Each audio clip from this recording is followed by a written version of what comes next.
Good afternoon. Happy Valentine's Day. I can sense the love in the room. First off, last night, the Treasury Department's Office of Foreign Asset Control, OFAC, labeled the Venezuelan vice president as a specially designated narcotics trafficker under the Kingpin Act. Before I continue with the briefing and look forward to your questions, I want to turn it over for a short time to newly minted Secretary of the Treasury, Stephen Mnuchin, to issue a brief statement on this and deliver a few questions. Secretary Mnuchin. Thank you. Pleasure to be here on my first busy day in office. Yesterday, the Department of Treasury, known as OFAC, designated Venezuelan national Tarek El-Assami as a specially designated narcotics trafficker pursuant to the Foreign Narcotics Kingpin Designation Act for playing a significant role in international narcotics trafficking. Al-Sami's primary frontman, Venezuelan national Samark Lopez Bello, was also designated. These designations follow a multi-year investigation into Al-Sami's criminal activities, and President Trump appreciates the hard work put into this case by the Department of Treasury, the Department of State, as well as the National Security Council and many people throughout law enforcement. Following the signing of the executive order last week, designing to break the back of criminal drug cartels, this action demonstrates the president's seriousness about fighting the scourge of drugs in the United States. In addition, he wants to send a clear message to the people of Venezuela that America stands with them. And with that, I'm happy to take 2 or 3 questions specifically about this. Since sanctions are directly relevant, obviously, to the Treasury Department, which is an agency that you now oversee, can you talk a little bit about plans to sanction Russia and if you will keep Obama-era sanctions against Russia? Our current sanctions programs are in place, and I would say sanctions are an important tool that we will continue to look at for various different countries. But it's a very important program within the Treasury Department. And for Russia specifically, sir? The existing policies are in place.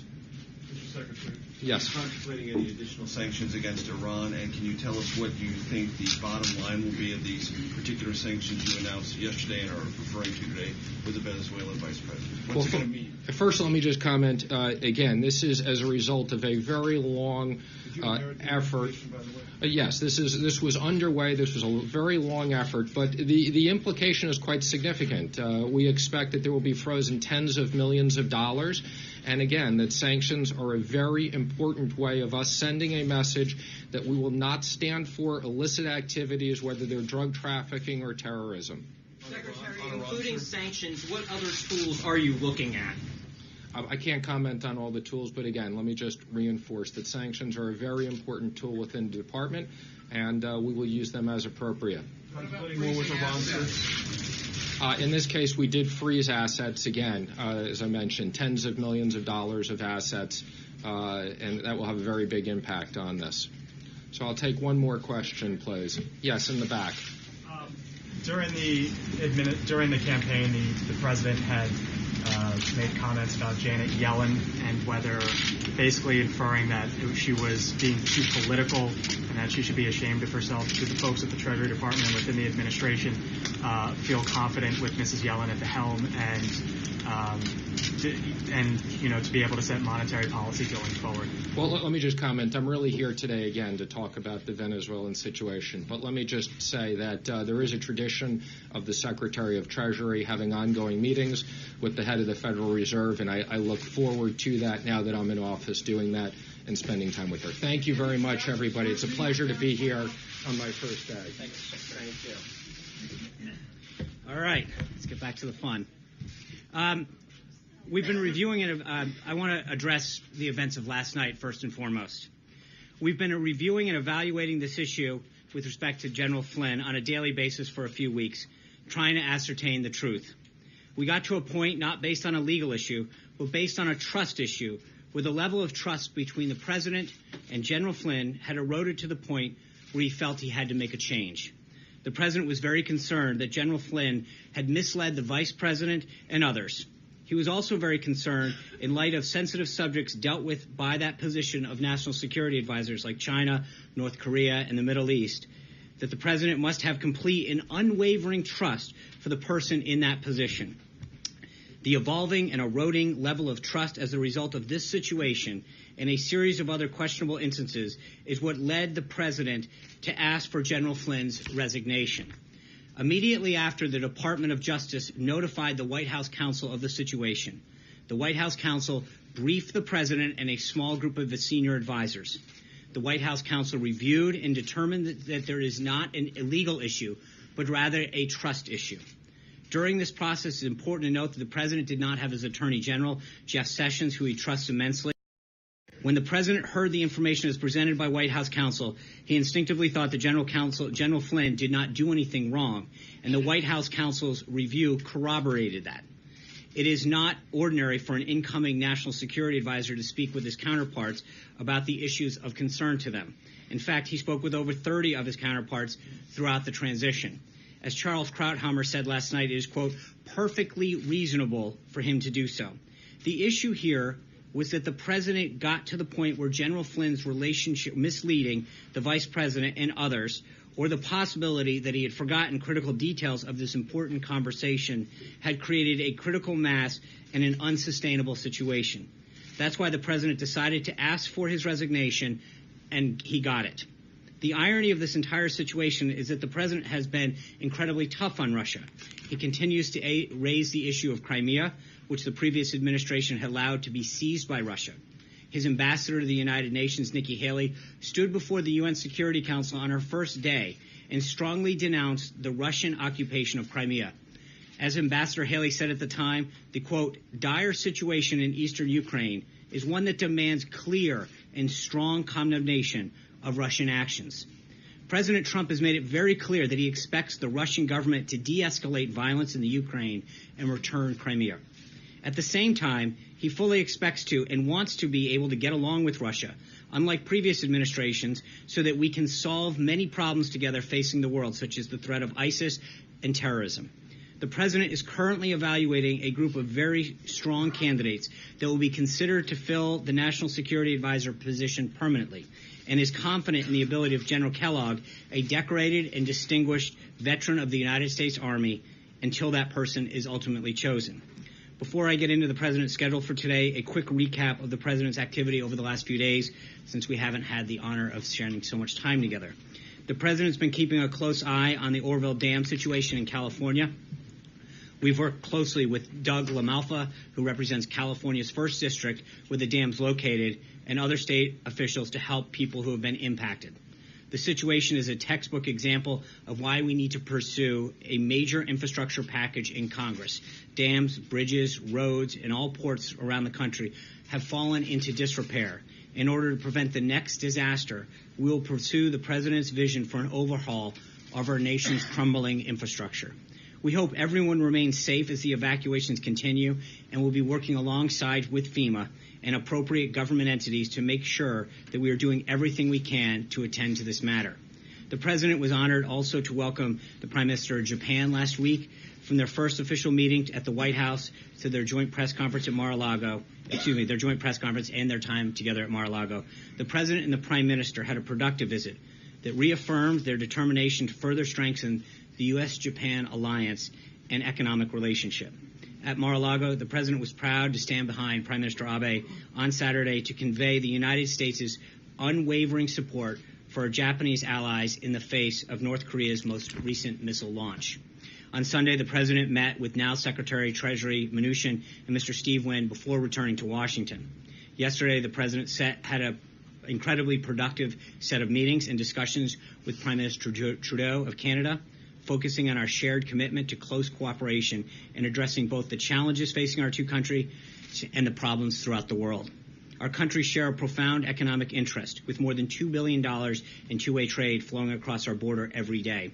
The president was pleased to launch the Canada-United States Council for the Advancement of Women Entrepreneurs and Business Leaders by holding a roundtable discussion here at the White House. Together with Prime Minister Trudeau, his daughter Ivanka, the president discussed the unique challenges that women face in the workplace with an incredible group of successful and respected female business executives from both countries. A full list of the participants is available through the pool. In addition to his in-person meetings with the prime ministers of Japan and Canada, the president also recently had phone calls with the presidents of Tunisia, Peru, Nigeria, Colombia, and South Africa. Readouts are available on all of those calls. Finally, following the Prime Minister's visit to yesterday, the President met with Chairwoman McDaniel and Co-Chairman Paduchik of the Republican National Committee. In the afternoon, the President participated in a pinning ceremony for Major Ricardo Turner, one of his military aides. The aides to the President are mid-grade officers, one from each of the services. They provide direct support to the President as in his role as Commander-in-Chief, and their primary responsibilities are to serve as an emergency action officer, aide-de-camp, and ceremonial. One of the president's military aides is promoted to the next higher grade. The president conducts that promotion. Major Ricardo Turner, the president's military aide, was recently promoted to lieutenant colonel, and the promotion was held in the Oval Office. The president also spoke yesterday with Maureen Scalia on the one-year anniversary of her husband's passing. The president and Mrs. Scalia discussed her late husband's incredible legacy and how the president is making every effort to carry it on by nominating Judge Gorsuch, who shares the love of the Constitution, to succeed him on the bench. Last night, the president obviously hosted the swearing-in of Secretary Mnuchin in the Oval Office. Secretary Mnuchin is a world-class financier whose decades of experience with financial and monetary matters make him the ideal person to spearhead the president's plan to develop a dynamic, booming economy that works for all Americans. We're glad to officially have him on board. Now moving on to the schedule of today. This morning, the President and newly confirmed Secretary of Education DeVos held a parent-teacher conference meeting with parents and educators from public, private, charter, and homeschools this morning. The President opened the meeting by congratulating Secretary DeVos for her toughness and staying the course throughout her confirmation process. He then discussed his vision for all Americans to have an opportunity to climb the ladder of success, starting with making quality education available to every child, no matter their zip code. Under the current system, the President believes too many of our children are trapped in failing schools, especially in the African-American community. The President told the group to begin addressing this problem, which he views as a civil rights issue. He wants parents to be able to decide what educational options are best for their children. The group launched into a wide-ranging discussion that included public and charter schools, homeschooling, dropout prevention, and the Basis Schools program, states' responsibilities, and the current state of the U.S. Department of Education. The President's ultimate goal is to create safe communities, great schools, and well-paying jobs. He believes that each of these goals is linked to the others, and the Trump administration is taking concrete steps to achieve them all. The President also spoke on the phone earlier today with Prime Minister May of the United Kingdom, continuing the productive conversation they started during her visit earlier this year. A readout on that call should be coming soon. The President then had lunch with New Jersey Governor Chris Christie and his wife regarding combating drug use. At 2 o'clock, the President will sign House Joint Resolution 41 in the Oval Office. The resolution is the start of rolling back harmful Obama-era regulations, which have cost the American businesses consumers a staggering $890 billion, making our companies less competitive and even driving some of them out of business. The American free enterprise system is the greatest engine for economic prosperity in the world. But for too many to reach its maximum potential, we must remove the barriers to productivity that are holding back our great workers and businesses. Misguided federal regulations, such as the SEC rule addressed by HJR 41, inflict real cost on the American people and put our businesses, especially small businesses, at a significant disadvantage. It's a priority for the Trump administration to fix our broken regulatory system so that it enhances American productivity and well-being without imposing unnecessary costs and burdens. Signing this joint resolution is one more step towards achieving this goal. Later this evening, the President will meet with Secretary Kelly and Attorney General Sessions to continue discussions on potential options for addressing the very clear national security threats we're facing in light of the recent Supreme Court ruling. Tomorrow, the President is pleased to be welcoming Israeli Prime Minister Benjamin Netanyahu to the White House. They will discuss ways to advance and strengthen the special relationship between our two countries and stability in the Middle East. They will consult on a range of issues, regional issues, including addressing the threats posed by Iran and its proxies, the crisis in Syria, and countering ISIS and other terrorist groups. As the president has made clear, his administration will work to achieve a comprehensive agreement that would end the Israeli-Palestinian conflict so that Israelis and Palestinians can live in peace and security. The way forward toward that goal will also be discussed between the president and the prime minister. They will hold a joint press conference tomorrow as well, and further guidance will be coming on the time and location. Looking ahead to Friday, the president will travel to Charleston, South Carolina to attend the rollout of the first Boeing 787-10 Dreamliner. This visit will give the president an opportunity to celebrate a huge milestone for thousands of workers at Boeing, America's #1 exporter and the millions of American workers involved in aerospace. This trip has been months in the making, and we're thrilled to celebrate the rollout of this amazing plane. With that, I'd be glad to take some of your questions. Jonathan Carl. Back in January, the president said that nobody in his campaign had been in touch with the Russians. Now, today, can you still say definitively that nobody on the Trump campaign, not even General Flynn, had any contact with the Russians before the election? My understanding is that what General Flynn has now expressed, well, we were very clear that during the transition period, he did speak with the ambassador. I'm talking about during the campaign. I don't have any. There's nothing that would conclude me that anything different has changed with respect to that time period. And why would the president, if he was notified 17 days ago that Flynn had misled the vice president, other officials here, and that he was a potential threat to blackmail by the Russians, why would he be kept on for almost 3 weeks? Well, that assumes a lot of things that are not true. The president was informed of this. He asked the White House counsel to review the situation. The first matter was whether there was a legal issue. And we had to review that whether there was a legal issue, which the White House counsel concluded there was not. As I stated in my comments, this was an act of trust. Whether or not he actually misled the vice president was the issue. And that was ultimately what led to the president asking for and accepting the resignation of General Flynn. That's it, pure and simple. It was a matter of trust. We went through a very deliberative process, a very thorough review. The first part of it was clearly to understand the legal aspect of this. And that was simply concluded there was no legal aspect. And then what happened is the president evaluated the trust aspect of it. Major. When the president was asked on Air Force One on Friday, right, traveling down to Mar-a-Lago, about reports, about conversations with the Russians, about sanctions, he said, "I don't know about it. I'll look into that." Mm-hmm. Was he being truthful? No, what he was asked specifically is, was he aware of a Washington Post story? He hadn't seen that at the time. Of course he was involved. I just said that he was aware of the situation right after the White House counsel informed him back in January. And his inquiry to the White House counsel was strictly about the legalities involved, not the propriety of the conversations between General Flynn and the Russian ambassador. Well, initially, just to be clear, criticism of the merits of those conversations about sanctions before the Trump administration had been inaugurated.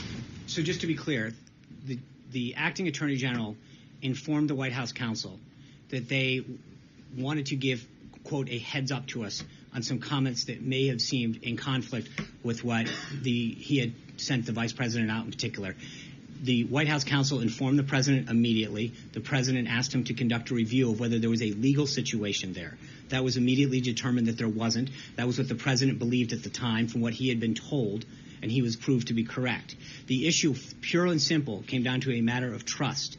And the president concluded that he no longer had the trust of his national security advisor over. It was proper for the incoming national security advisor, not part of an administration, to be discussing an issue as sensitive as sanctions with the Russian ambassador. I mean, his job is to discuss issues with his counterparts. I mean, Charles Krauthammer put it perfectly last night. That's what he's supposed to be doing. I mean, that's his job. We would constantly read out throughout the transition who he was speaking to, how he was getting ready. The president was receiving congratulatory calls from around the world. We would read out the world leader calls. The job of the incoming NSA is to sit down with the counterparts and start that dialogue, and that's exactly what he did. So the question wasn't did he do anything improper or illegal. It's the question of could he be trusted further, and that trust or the erosion of that trust was frankly the issue. So, did the president instruct him to talk about sanctions? No, absolutely not. No. But no, and there's no, that's never. So would you prefer he had not done that? Well, I think the president had no problem with the fact that he acted in accord with what his job was supposed to be doing. He had the ability to talk about issues that were important, whether it was that or the 30 other countries that he spoke to. That was part of his job as has been noted by many people, that's what the National Security Advisor and, frankly, other positions do. They begin the process of preparing their incoming job by talking to counterparts, people who have previously held the job, etc. If he had not done that, there would be questions as to whether he's properly prepared on day one. Conversation about no, the issue isn't whether or not what he discussed. There's been a complete legal review of that, and there's no issue with that. The issue is whether or not he failed to properly inform the vice president or not be honest with him or not remember it. But that's the plain and simple issue. And when he lost trust with the president, that's when the president asked for and received his resignation. Thanks a lot, John. Yesterday, Kellyanne Conway, a counselor to the president, said that the president continued to have trust in General Flynn. Right. What happened between yesterday morning and yesterday evening that led the president to lose confidence in General Flynn? Well, I'm not going to get into the specifics of where the president's thinking was, but I will just say, as I noted in the opening statement, that it was an evolving and eroding process. And so at the end of the day, the president made a decision, as he does on all subjects, and asked for and received the National Security Advisor's. But he is one of those people that we've noted before. When he's ready to make a decision, he makes it, whether it's hiring somebody or asking for someone's resignation. Once he is determined, that's when he informs his staff. So going into the day, it was an evolving situation. He made a determination late in the day, and he executed on it. Yeah, Alexis. Extremely loyal person, General Flynn. Was it a difficult decision for the president to let General Flynn go? Well, sure. I mean, General Flynn is a dedicated public service. He's headed the DIA. He has been an outstanding member of the Army, both as an officer and then as a flag officer. He's served this country admirably. And I think the president appreciated his service to his nation, his commitment to his campaign, and his service to this country so far. But at some point, the decision came down on whether or not that trust had eroded. The important matters, as I mentioned, that are before the president when he's dealing with issues of world matters, of all of the issues, friends and allies, foes, hotspots. He needs to rely on a national security advisor to give him sage advice. And I think at a certain point, that guidance, that trust eroded, and the president, as he does on all matters, ultimately decides that when he's ready to make a decision, he executes. Alexis. Questions. Does the president believe that anything that he discussed with General Flynn during the transition might have been construed by the general as a request or an encouragement to discuss sanctions with the Russian ambassador? That's question number one.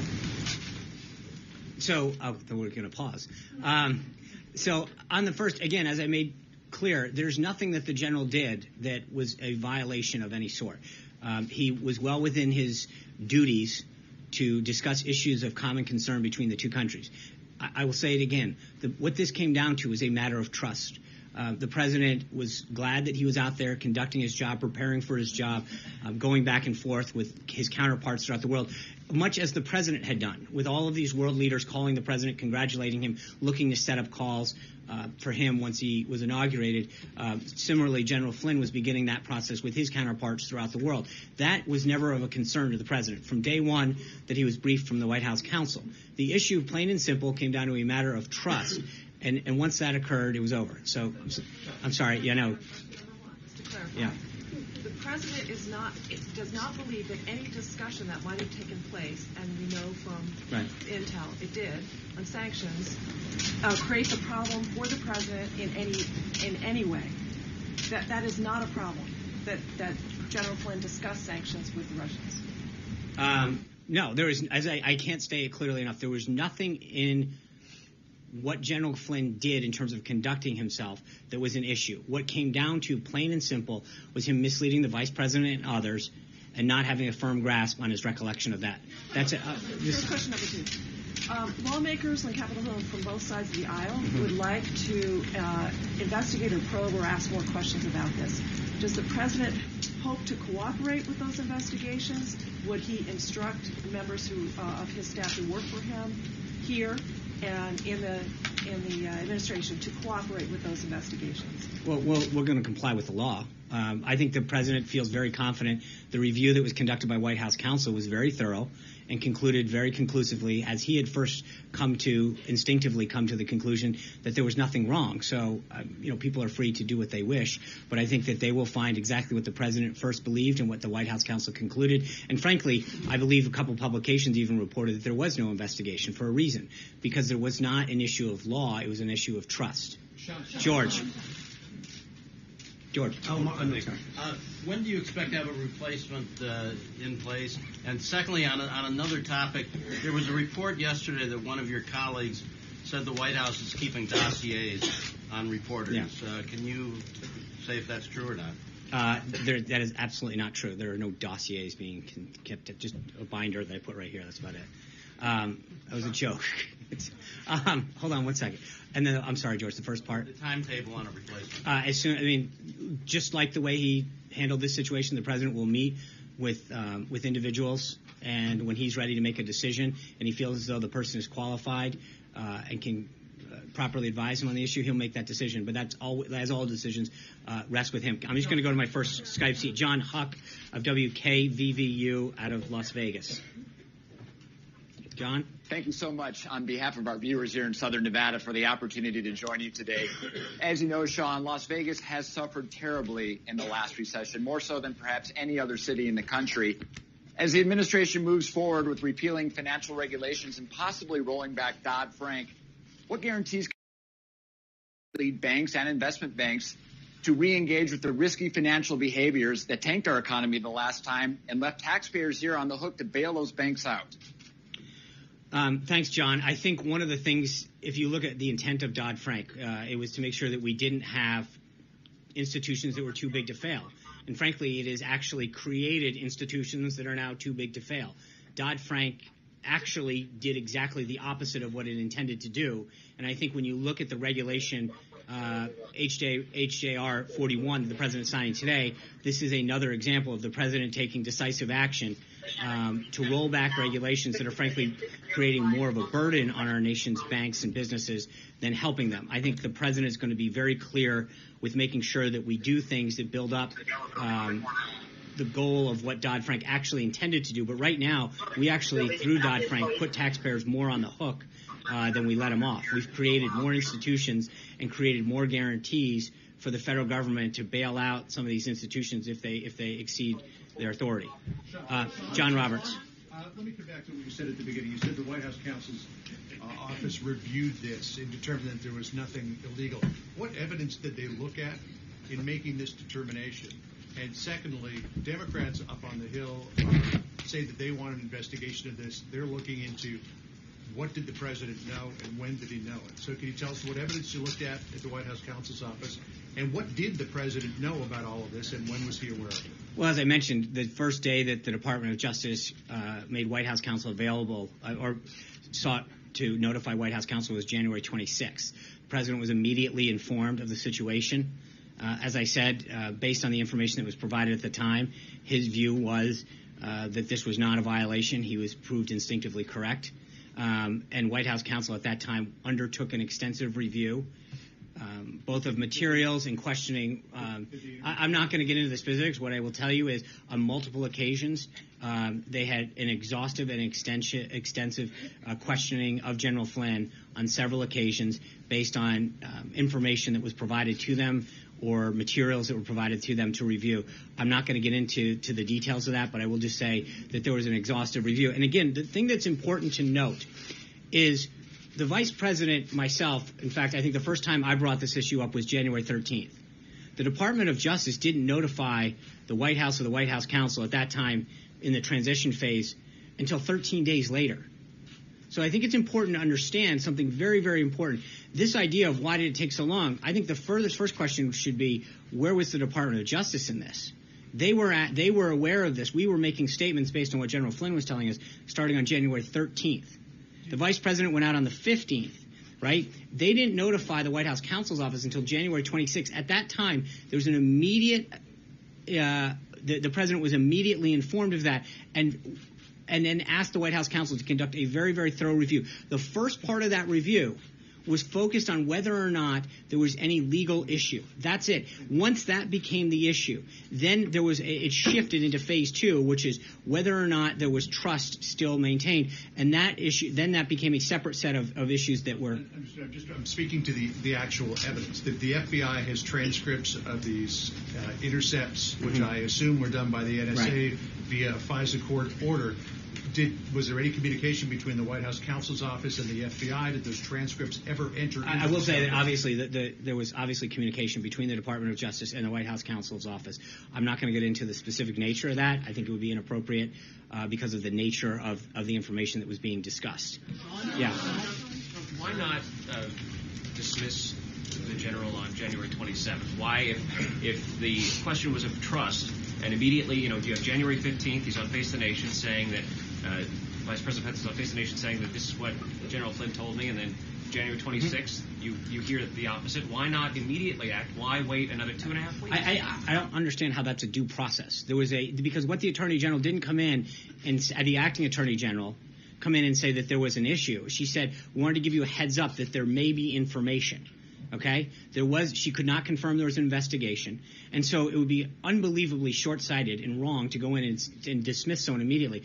In fact, what the president did was take decisive action to make sure that the White House counsel thoroughly reviewed and vetted the situation. He took immediate decisive action. And if you look at the timeline in terms of what he did and how that expanded, the White House counsel's first and foremost goal was to make sure that there was not a legal issue at hand. Once that was concluded, days of determining whether or not the general's action on this and a whole host of other issues undermined his trust in the president. But the president, from day one, from minute one, was unbelievably decisive in asking for and demanding that his White House counsel and their team review the situation, first and foremost to question whether there's a legal issue. And what they immediately determined, not immediately, but within several days, was that after review, that there was not a legal issue, and then it moved into a second phase. Because, Sean, the president tweeted this morning, the real story is leaks, illegal leaks. It is leaks. But if you think about this, understand that all of this information was leaked. I mean, and again, I know we've got this, me lecturing you about what stories should be, but I think that there's a real story here. The idea that not just in this administration, but the Obama administration, going back to the Bush administration and back, that we have an issue where classified information, of which this would be, is handled in such a way that it is being given out. And I know in some cases it's a good story, and I understand that, and that's to some degree your responsibility to write that. But I think there's also a story here where the amount of leaks that are coming out of people that are entrusted with national security secrets and classified information are leaking it out. That's a real concern for this president, that when he's talking on the phone with a world leader, that when he's making key decisions that are in the interest of protecting this country, that we have to wonder whether or not people who work for our government, who are entrusted with classified information and decisional-based materials, are leaking that information out. That, I do believe, is a big story that should be reported. I also believe that the president is rightly so very, very concerned about this, because it's not just something that is plaguing the current situation, but it goes back through the Obama administration, the Bush administration, the Clinton administration. When we have government employees that are entrusted with this and then leak it out, that undermines our national security, frankly. Trey. I'm sorry. I apologize, Mara. I know you just forgot. I have a question, but I want you to clarify something you just said to John. Are you saying that no one has read the transcripts of the calls, or you just don't want to tell us whether they have? I have said that I'm not going to comment on it. Okay. So my question is about sanctions. You were very specific in talking about the sanctions against Crimea, and that he doesn't want to lift them until Crimea is returned. But the sanctions that Flynn was discussing were the sanctions for the election hacking. Right.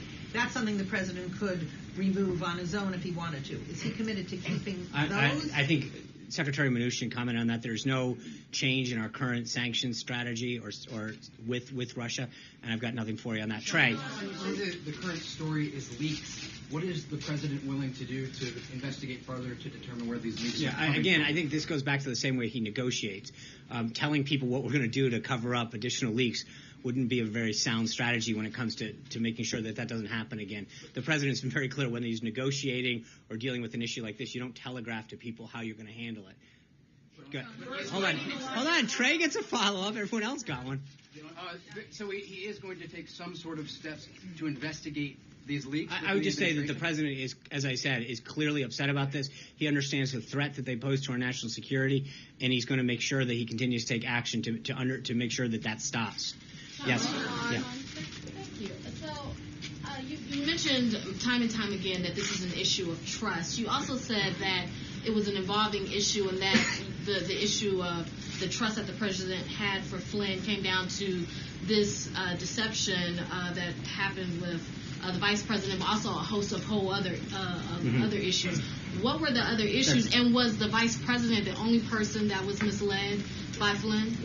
Were other people misled? I mean, I think I stood before you before and explained what General Flynn had conveyed to me. I think there were some others that had similarly expressed that to as well. So, that's why it's others, because it wasn't just people who went out and made public pronouncements.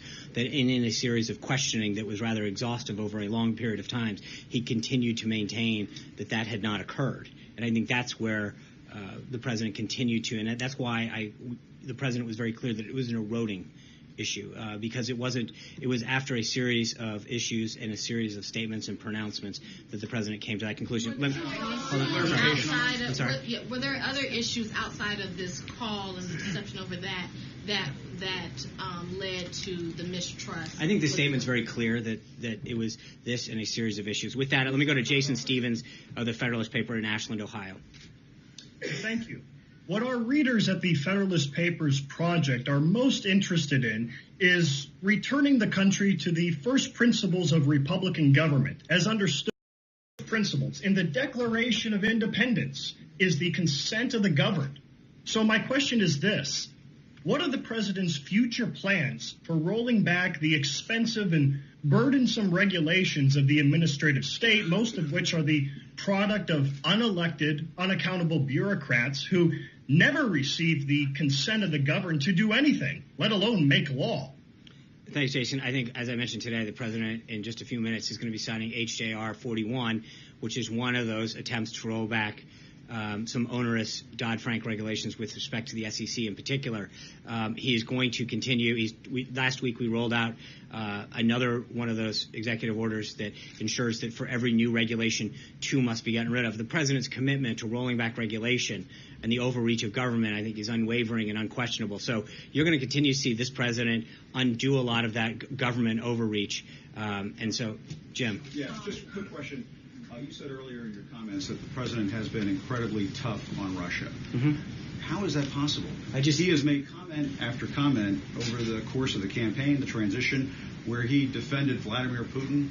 He had an interview with Bill O'Reilly where when he was asked, Vladimir Putin's a killer, he said, well, America hasn't been that much better in this regard. Also, to me, it seems, and I think to a lot of Americans, it seems that this president has not been tough on Russia. How can you say that? Because I just walked through. I think there's a difference between the president wanting to have an understanding of how a good relationship with Russia can help us defeat ISIS and terrorism throughout the world. Look, the Obama administration tried to have a reset with Russia. They failed. They tried to tell Russia not to invade Crimea. They failed. This president understands that it's in America's national and economic interests to have a healthy relationship.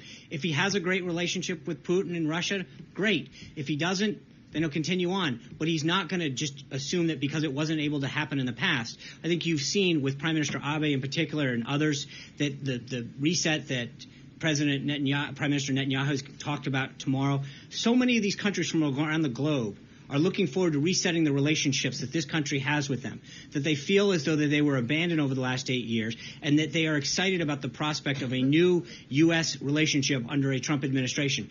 But with respect to Russia, I think the comments that Ambassador Haley made at the UN were extremely forceful and very clear that until they leave, Haley, not the president. She speaks for the president. I speak for the president. All of us in this administration, and so all of the actions and all of the words in this administration are behalf and at the direction of this president. So I don't think we could be any clearer on the president's commitment. Katie Pavlich. Just a quick little follow-up, because I haven't had any follow-ups, but really, or questions in a while. But anyway, the other question is just getting back to what was asked a few moments ago about trust and being misled.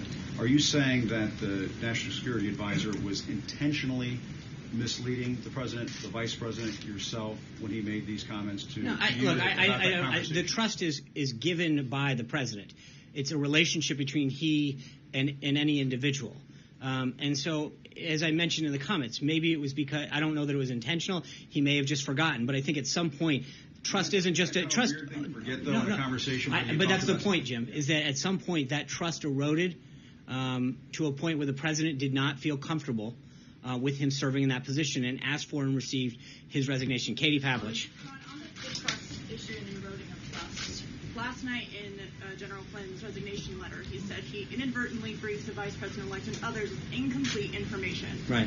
Considering his role in advising the president on national security matters, is the White House concerned that he maybe briefed the president-elect, vice president-elect with incomplete information on other matters of national security in addition to his phone calls with the Russian ambassador? When you look at the team, it's not one person in isolation, Katie. It's several. You've got General Kelly on the Homeland Security front, General Mattis on the DOD front. He's got an entire national security staff and apparatus that briefs him. Director Pompeo at the CIA and others from the DNI's office that come in and brief him on a whole host of issues. So it's not a single position. Regardless of whether it's a single situation, it's not as though there's one person briefing him. And the president synthesizes a lot of information, both written and stuff that is briefed to him, and ultimately is he who makes that decision based a lot on what he already knows, what he is presented with. So the president gets information from a lot of people, generals, admirals, people in the military community, ambassadors, people in the State Department, an exhaustive team.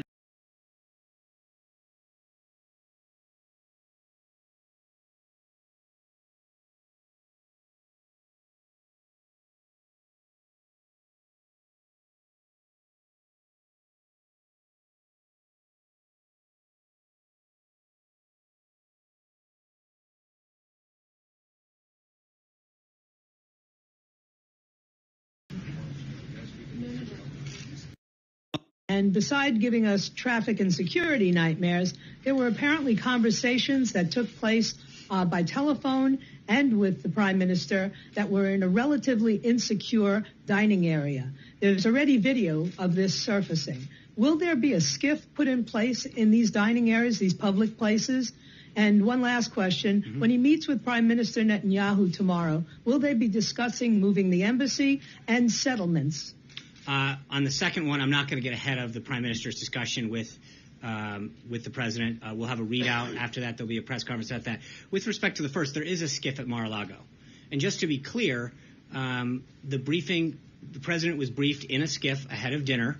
He went and with his national security team, they briefed him on the situation in North Korea. Subsequently, he had a dinner, which was attended exclusively by U.S. and Japanese delegation members. At that time, apparently there was a photo taken, which everyone jumped to nefarious conclusions about what or may not be discussed. There was simply a discussion about press logistics, where to host the event. And then after the dinner, the president went back into the skiff to get a further update from his team. So I'm not really sure where people jump to conclusions. There is a skiff there. It was utilized on 2 occasions that evening to convey to the president by his national security team the situation in North Korea. And then the president subsequently stood shoulder to shoulder with the Japanese president to make sure that our commitment to their security and stand against North Korea was fully made aware. Margaret. Sean, can you just clarify, because I got a little turned around. Did President Trump or President-elect Trump at the time know of General Flynn's discussion of the sanctions while he was NSC designate? And if not, when did he finally learn about them? And if so, why was he okay with that? So no, he was not aware, as he's not back briefed on every conversation that his national security team has or other staffers. They were performing their duties as other people were in terms of getting up to speed, conveying with counterparts and previous members of their team. That being said, when he was made aware of it, once the White House counsel briefed him on concerns the Department of Justice had. And at that point, as I mentioned, what he asked and what he believed at the time and was confirmed by White House counsel was that there was no legal issue here. Discussing the issue didn't violate anything. It was appropriate in the normal course of action to discuss that. And he immediately asked the White House counsel to further confirm what his instincts were at the time. Thank you, guys. Have a great one. We got to get ready for a bill signing. We got a bill signing. Oh, Margaret gets a follow-up but he's got.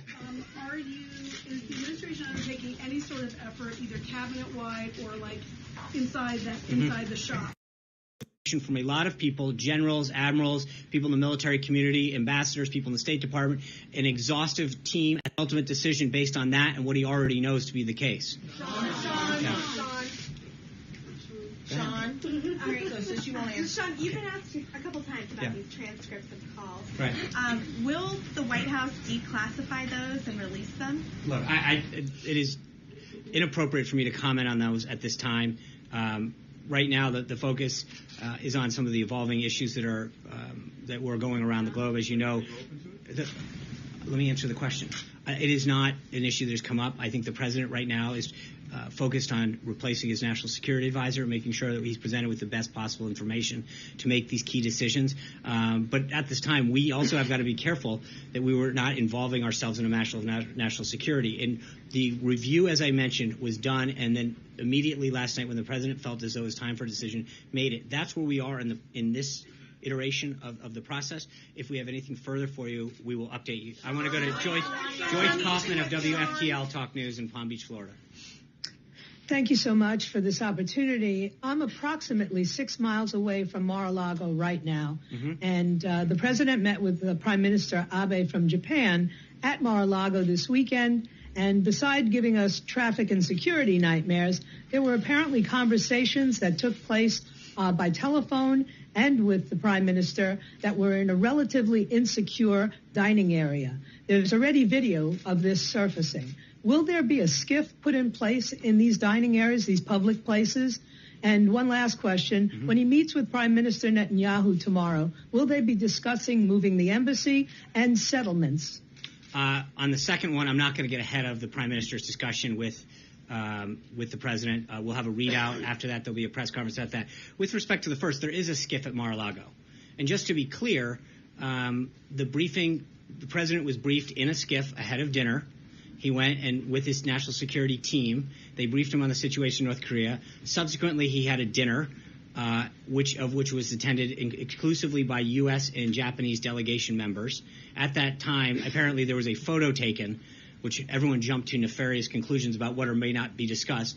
There was simply a discussion about press logistics, where to host the event. And then after the dinner, the president went back into the skiff to get a further update from his team. So I'm not really sure where people jump to conclusions. There is a skiff there. It was utilized on 2 occasions that evening to convey to the president by his national security team the situation in North Korea. And then the president subsequently stood shoulder to shoulder with the Japanese president to make sure that our commitment to their security and stand against North Korea was fully made aware. Margaret. Sean, can you just clarify, because I got a little turned around.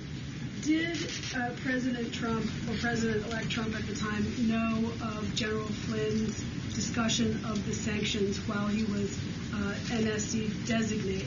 And if not, when did he finally learn about them? And if so, why was he okay with that? So no, he was not aware, as he's not back briefed on every conversation that his national security team has or other staffers. They were performing their duties as other people were in terms of getting up to speed, conveying with counterparts and previous members of their team. That being said, when he was made aware of it, once the White House counsel briefed him on concerns the Department of Justice had. And at that point, as I mentioned, what he asked and what he believed at the time and was confirmed by White House counsel was that there was no legal issue here. Discussing the issue didn't violate anything. It was appropriate in the normal course of action to discuss that. And he immediately asked the White House counsel to further confirm what his instincts were at the time. Thank you, guys. Have a great one. We got to get ready for a bill signing. We got a bill signing. Margaret gets a follow-up but he's got. Is the administration undertaking any sort of effort, either cabinet-wide or like inside the shop, to make sure that everyone comes forward who had any communications with the Russians about sanctions or otherwise? There is no other information. I mean, that as far as we are aware, that is an isolated incident that occurred. And again, the key point in this isn't that there were discussions. There was nothing wrong or inappropriate about those discussions. It purely came down to a matter of trust. That's it. Thank you, guys. I'll see you tomorrow. Happy Valentine's Day.